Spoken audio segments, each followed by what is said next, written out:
Hey there, it's Stephanie Shea, Chief Astrologer for janspiller.com with your monthly horoscope, and this one is for you, Capricorn.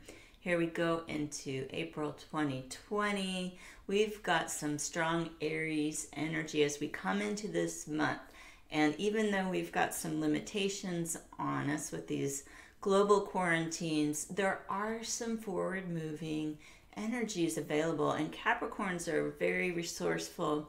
I want to run down this month's astrology and let you know some of the things that actually are being supported this month.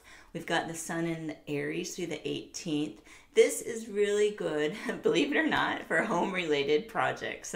This isn't in everyone's horoscopes, although maybe it should be. But particularly for Capricorns, now that we're clear of Mercury retrograde, there is the cosmic green light. If you've had things around the house you've been wanting to get done, you'll likely have an easier time getting this done, making yourself understood to others. The communications are starting to clear. This month's full moon on the 7th is going to be in Libra. This could put you in the spotlight in some way for your leadership skills. This is, again, not a surprise for Capricorns with your take charge nature. This could be at work or this could be in your community. You're going to shine most when you meet others halfway.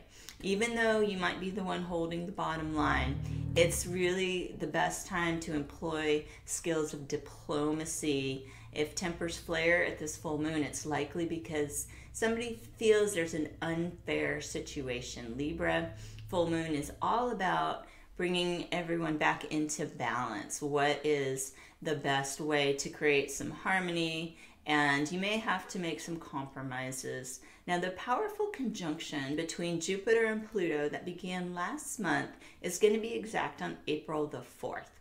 Now, these are two outer planets that make a pretty strong pairing. And these planets are in your sun sign. So you'll probably feel this astrology more strongly than others, especially if you were born between January 13th and 17th of any year.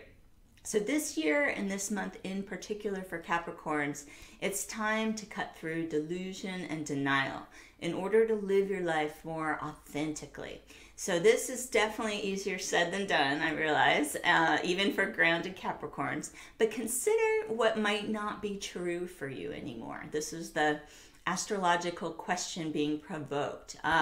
What is it that you need to release? And consider doing some sort of conscious ritual that feels right as far as letting go of old beliefs or limiting ideas. This is going to make more room in your heart and mind for the ideas, relationships, and situations that are going to nurture your personal growth. Now, we've got Mercury finishing its travels through Pisces on the 10th. It's going to enter the sign of Aries on the 11th. So the days between April 11th and 26th are ideal for family-related activities and communications. That's probably not going to be a problem. That's what we're all kind of focusing on right now. Now, just a heads up, we're entering the shadow of Venus retrograde on April 10th. And some people might feel this sort of retrospective energy this month, but the official retrograde dates for Venus are May 13th to June 24th. What you can do now is get organized with money matters and make sure relationship questions either get some resolution or get put on hold before next month. It'll be harder to make decisions. It's not supported astrologically to make a big move in those matters, especially of money and love when Venus is in retrograde. You might be considering some changes to your work or daily schedule. The coming months are going to be an excellent time to research, experiment, and don't become set on a final outcome. If you must make new financial commitments or business agreements, try to wrap things up before May 13th if you can. Otherwise, leave yourself some room to renegotiate at a later date.